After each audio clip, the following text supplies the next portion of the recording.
Breaking news చూస్తున్నాం. Telangana CM Revanth Reddy మీడియాతో chit chat నిర్వహించారు. పాలనాపరమైన అంశాలతో పాటు ప్రస్తుత రాజకీయ అంశాలపై ఆసక్తికర విషయాలను వెల్లడించారు. హైడ్రా పనితీరుపై అనేక ప్రశంసలు వస్తున్నాయని, ప్రస్తుతానికి హైదరాబాద్ వరకే హైడ్రా పరిమితమైందని, భవిష్యత్తులో విస్తృతపరిచే అంశాన్ని పరిశీలిస్తున్నామని సీఎం తెలిపారు. ఎఫ్టీఎల్ బఫర్ జోన్, పార్కులు, నాలాల కబ్జాలే మొదటి ప్రాధాన్యంగా కూల్చివేతలు కొనసాగుతున్నాయని సీఎం చెప్పారు.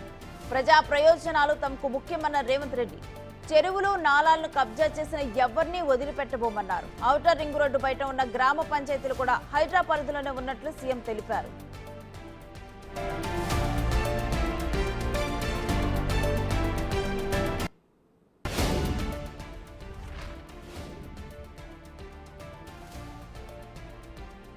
జంట జలాశయాలను పరిరక్షించడమే ప్రభుత్వ బాధ్యత అని రేవంత్ రెడ్డి అన్నారు. ఎఫ్టీఎల్ బఫర్ జోన్ పరిధిలో తన కుటుంబ సభ్యులు, బంధువులు ఉంటే వివరాలు ఇవ్వాలని, తానే దగ్గరుండి కూల్చేస్తానని సీఎం వ్యాఖ్యానించారు.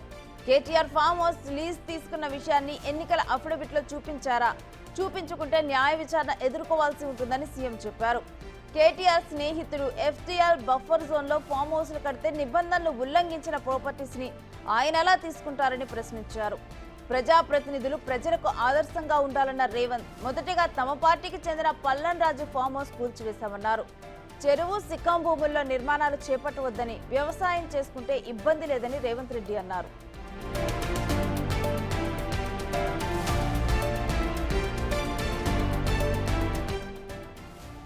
రైతు రుణమాఫీ పైన రేవంత్ రెడ్డి స్పందించారు. 2 లక్షల పైన రుణం తీసుకున్న వారు పై మొత్తానికి కడితే రుణమాఫీ అయిపోతుందని సీఎం తెలిపారు.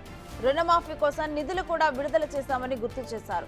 హరీష్ రావు, కేటీఆర్ ప్రతి ఇంటికి వెళ్లి రుణమాఫీ కాని వారి లెక్కలు సేకరించి కలెక్టర్ ఇవ్వాలని సీఎం కోరారు. ఇక రుణమాఫీ విషయంలో సవాల్ చేసిన హరీష్ రావు రాజీనామా చేయకుండా తప్పించుకున్నారని, హరీష్ రావు దొంగ అని తెలంగాణ ప్రజలకు ముందే తెలుసని సీఎం తెలిపారు. ఇచ్చిన మాట ప్రకారం ఆగస్టు 15న రుణమాఫీ చేశామని సీఎం గుర్తు చేశారు.